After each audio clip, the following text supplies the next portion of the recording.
So good afternoon, boys and girls. How are you doing today? All right, so I'll go ahead and get started. And today we are going to be reviewing the book Crowning Glory with Queenie and King, A History of African Hair Tradition. And the author is Olunosen Louisa Ibhaze. My name is actually Ovie Ebereme, so I'll be representing her today. So it's interesting when I see the different hairdos here because I'm going to be talking a little bit about the kind of hair you guys have. So I'll summarize this book very quickly. So the story is, so there were a set of twins. The boy was King, while the girl's name is Queenie. So they gave them a project in school, and King, he got an easy project. So he was going to write about a project on Mansa Musa. So basically, he's the richest man ever in the world. He lived about 500 years ago. So he was going to write a project. However, his twin sister didn't have any project to write. So she was confused. Hey, how do I get a project? So what she did, she didn't have any idea. She was confused. She didn't know what to do.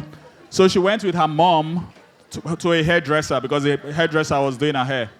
So while she was with her mom and the hairdresser, Mrs. Ojo was doing her mom's hair while she was just looking around the walls because there were a lot of nice hair design, hairdos. So as she was looking at it, the hairdresser said, hey, you seem to be interested about all this hairdo. What's up? No, she said, hey, she just really likes all the hair.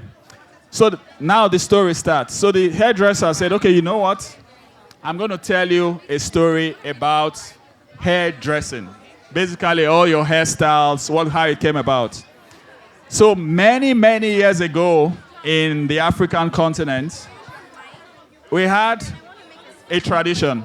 And the tradition was that people always make very beautiful hairstyle. And you know what? Even though this happened many thousands of years ago, I can see some very beautiful hairstyle even right now. I'm seated. So I can see some very beautiful hairstyle. But you know what? It didn't start with you. You were not the first person to have a hairstyle.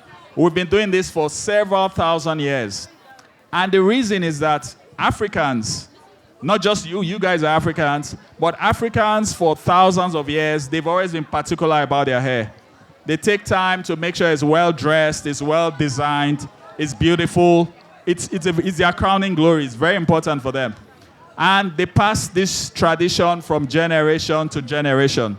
And as a result, every community has different hairdos. Like in the past, if you see an African with a particular hairdo, you say, oh, this person is from Egypt. Oh, this person is from Cross River. Oh, this person is from Kaduna State. So they just had a very strong hair tradition. And the purpose is that it shows how important it is to them. Now, when the colonial masters came in about almost 200 years ago, they started capturing Africans as slaves. So they captured them, and they were a little bit scared and say, hey, this person has a wonderful hairdo. This person is sophisticated. You know what? I'm gonna chop off their hair. I'm just gonna make it plain. After all, they are just common slaves. I don't want them to think too much about themselves. So one of the ways they used to oppress Africans, apart from, of course, putting them in chains and sending them off for slavery, is that they say, you know what? We are going to shave your hair. So they shaved their hair to reduce their self-esteem. And like I said, it was really big deal. It was very strong for our self-esteem to have a good hairdo. But they took it off, and everybody got discouraged and depressed. So fast forward, African nations got their independence, and they got free. And you know what?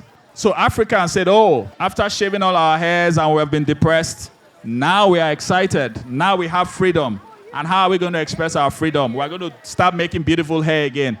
And that's why from that independence time up till now, beautiful hairdos, we started making the hairdos again. And I can see some of you still carrying that up till now. So that's a good one. I will just read one page of the book, and I'll ask some questions. So I'll start from page 20. I'll read page 27. What about Afro, Daddy? Daddy wears it. What about Afro? Daddy wears an Afro. Mrs. Ojo smiles. Well, the Afro came back in the era of Black Power. The higher the Afro, the better. After many African countries got their independence from European countries, the post-independent hairstyle became a social statement of freedom to celebrate monuments that signified freedom and hope. Women threaded and weaved their hair to look like structures in cities. Some of their hairstyles were quite high, some of them almost 1 foot long. So I can see a lot of you having such beautiful hairstyle, and you see that, yes, so it was after we got our independence, we now started doing our hair again. And I'm going to show you some hairstyles. I don't know if you can look at the screen. I'm already seeing some of your hairstyles here, actually. So these are the different kind of hairstyles Africans have been doing since they got their independence back. And it's not only Africans in West Africa. So actually, it's all over the continent. And yeah, you can see some. I want to show you one. Let me see. One very interesting one. All right. So if you look at this, everyone knows map of Africa, right? So you can see this. You can see the pictures, right, of Africa and different hairdos around the continent. So once you see someone, you say, oh, this person is from Egypt, this person is from this other continent. So that's just a summary. And next, I'm going to ask questions. I'll pass on the mic now. All right. The Akada Children's Book.